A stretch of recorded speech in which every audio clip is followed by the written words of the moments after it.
We're only acting. Welcome. Well, I've mentioned in a few vlogs, but maybe especially the Matrix, that the ghost of my father explained to me that those who'd harmed me, both sort of mentally and using black magic, are only playing a role. Now, whilst this has had a profound effect on me, I don't think I've ever fully understood it, despite it being confirmed to me as being true through meditation. You may also know that I have a theory of avatars. I also call them meat golem or moral automata.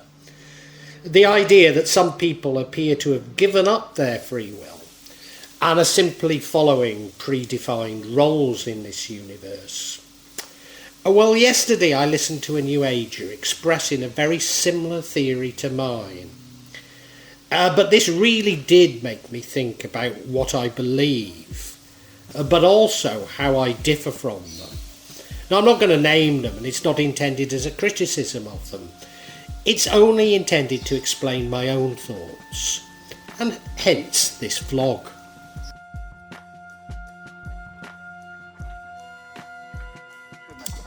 A controlled reality.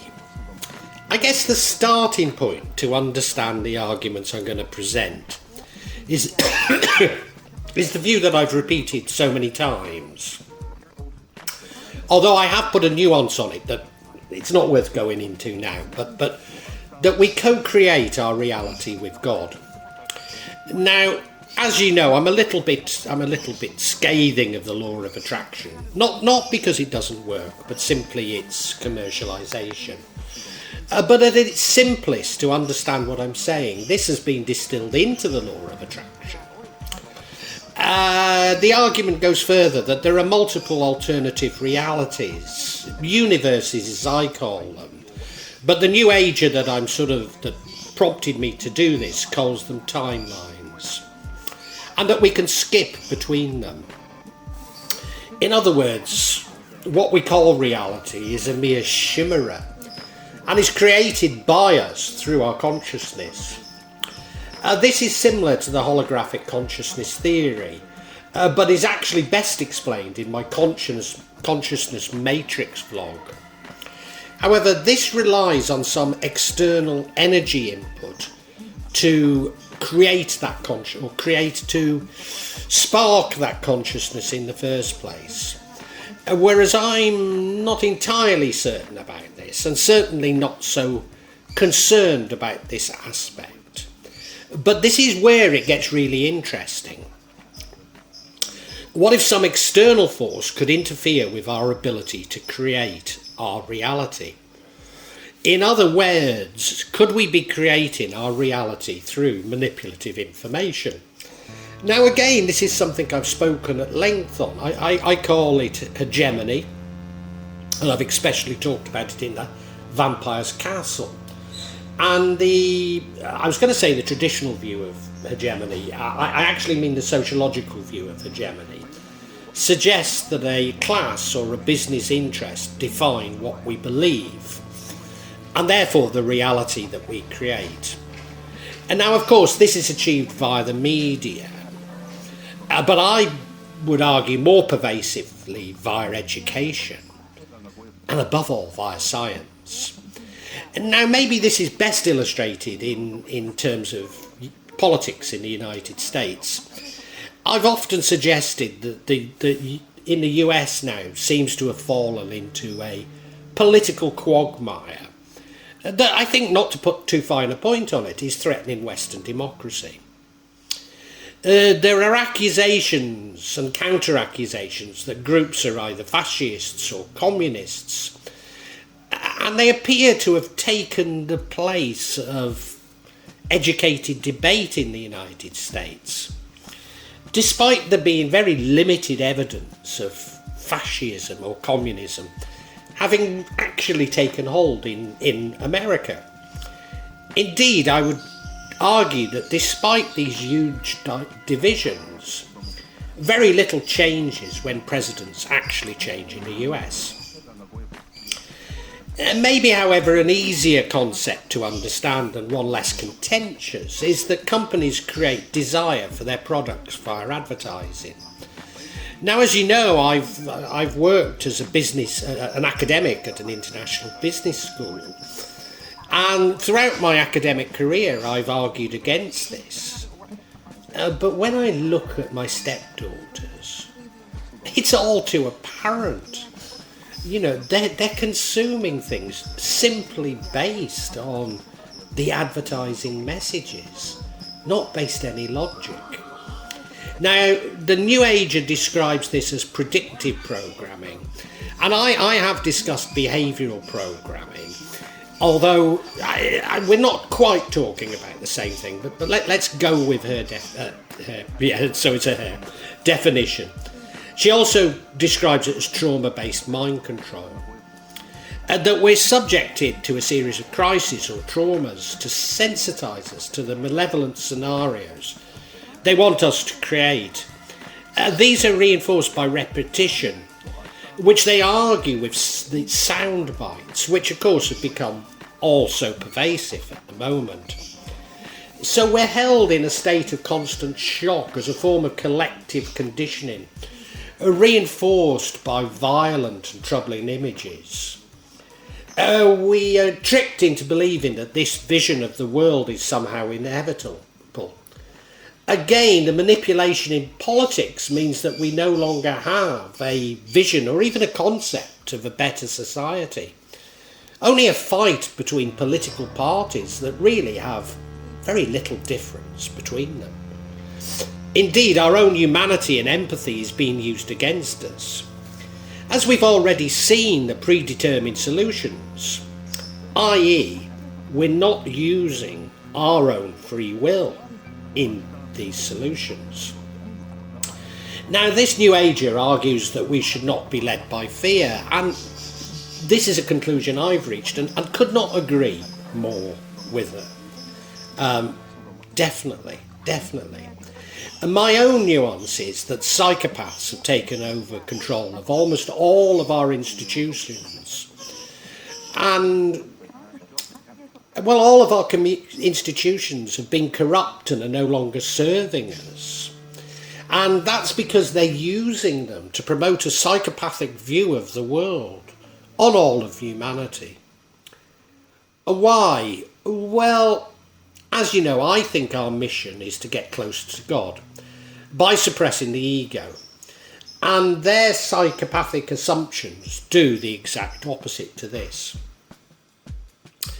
But I don't actually need to invent a Satan for this, however close this may seem to being good and evil, or a fight of God versus Satan.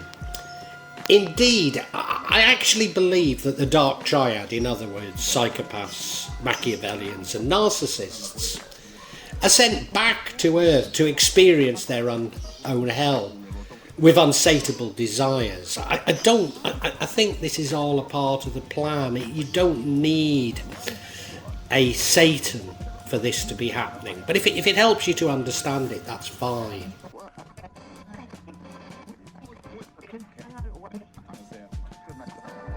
A holy war. It would be possible to see what I'm saying as a fight between good and evil. A holy war, if you like, between the dark triads and empaths. Indeed, this is a metaphor that I can become dangerously close to, for which I profusely apologise. And it's something that I have to keep pulling myself back from. Of course, there are many who see this as coming from Satan, and them are Satanists. But as you probably know, this is something I completely reject. In the main, the mechanism in this battle is to make the suggestion to us that we create a manipulated reality. Seeking truth is therefore an obvious response. Indeed, in my meditation, I've been asked to do exactly this. I've said it before, but I go through a door or a portal, if you like, and I'm met with a group of men who look remarkably like Leonardo da Vinci's Last Supper painting. Now, I've said before, but I need to re-emphasise this. I'm not claiming for 1 minute that I've met Christ and his disciples, but they're clearly important. And I've made a vlog about this called The Truth Seeker. A question that I've somewhat avoided, although it's discussed in other vlogs, again, particularly The Truth Seeker. But what is the truth? The answer lies in our deep-rooted convictions via meditation, rather than what others have told us, i.e. education, the media, science. Certainly not relying on what can be proven via the scientific method, even though the New Ager calls this objective reality, a phrase that I would not choose to use. So to avoid creating this manipulated reality, we do need to seek our truth, use the truth to create our reality. In doing so, we're resisting the control that's imposed upon us. Indeed, simply believing in a better world is something of a revolutionary act. A revolutionary act which would move us to a better universe, or timeline as she calls it. Much of my thinking, and indeed that of the New Ager that I refer to, is influenced by magical concepts. The sleight of hand, the desire to control others, the weaving of alternative realities are all derived from an understanding of the practice of magic, or certainly mysticism. But this New Ager adds a compelling twist, again borrowed from magic. That it's because of free will that we've been tricked into actually wanting to be manipulated and a part of this wider manipulated reality. For their magic to work, we need to give our consent, even if we are tricked into doing so. So scenarios are played out in the media, especially films, which plant the seeds of this manipulated reality into our collective consciousness. Now, I know you're thinking this sounds incredible, but of course it's well known that the US military and secret services do fund Hollywood films to portray certain agendas. Top Gun being a well-known example of this. That implanting them in our subconscious, we begin to create these realities ourselves. In other words, we've been tricked into giving our consent. They also suggest that this is often done in a humorous, joking, mocking manner. You don't think I'd do that, would you? Is the most effective in planting the ludicrous within our collective consciousness. And maybe this explains the proliferation of sea theories that I talk so much about. The New Ager argues that this consent is necessary because nothing can be created without free will. So this is a way to trick us into giving up our free will. But also this means that they escape karma, or what I call the universe balancing itself, or a lamb. But does this really square with my understanding? I'm not sure it does, although I certainly need to consider it. It focuses our attention into those timelines, or what I call universes, which are predetermined for us. Given that I have suggested that these moral automata give up their free will to pursue the psychopathic agenda, it's not an idea that I should reject out of hand. But my argument is that to give up their free will and simply act out the agendas of others in universes created by them.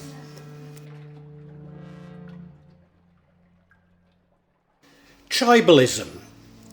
Whilst on some other vlogs the New Ager does come close to my views of the Dark Triad, although they insist that these are energy vampires and therefore should be considered different.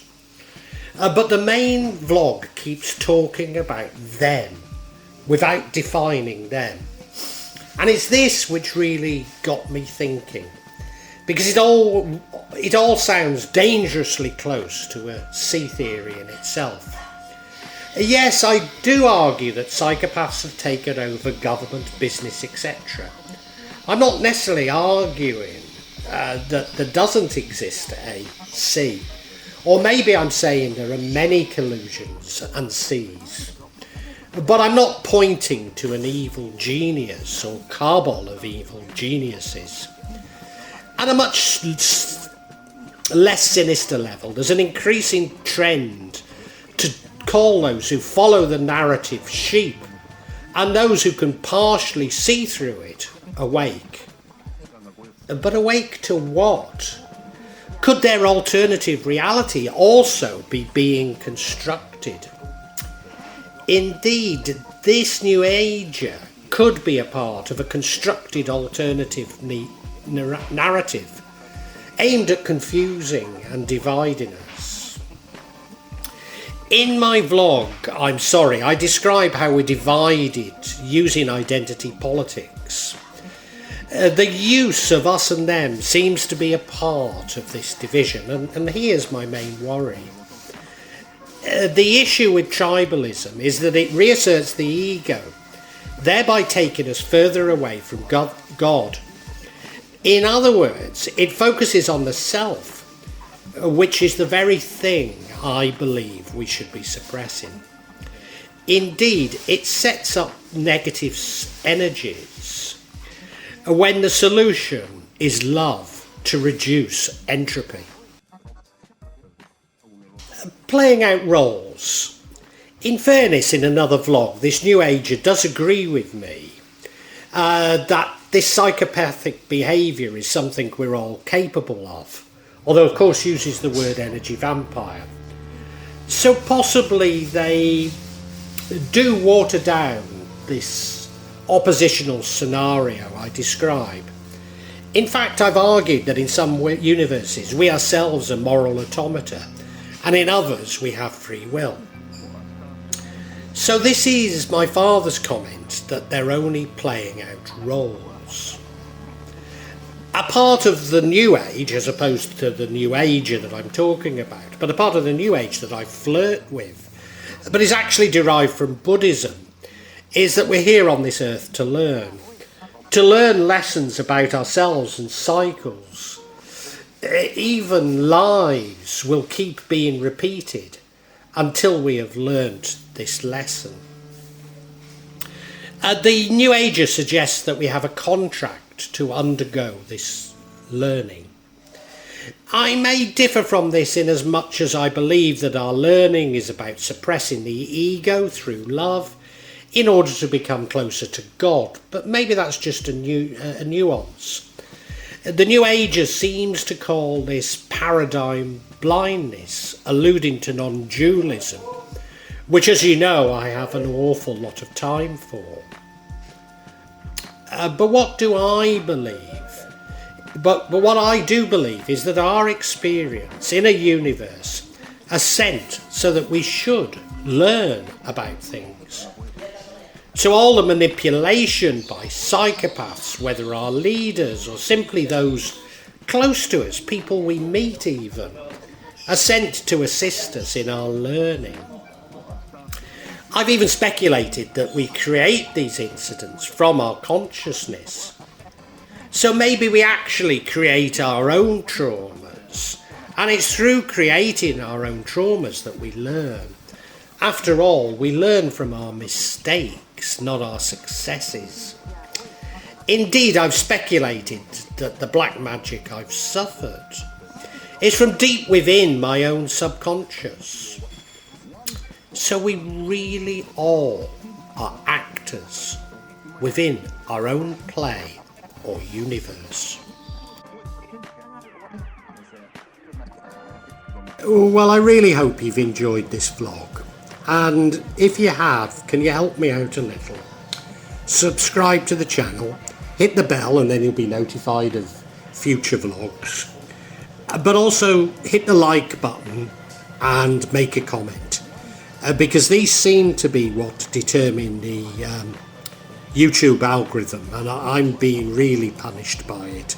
So whatever help I can get from you is so appreciated. It really is. When I started this, I was going to do it this section, the real magic of Java. I was going to issue maybe every 2-3 months.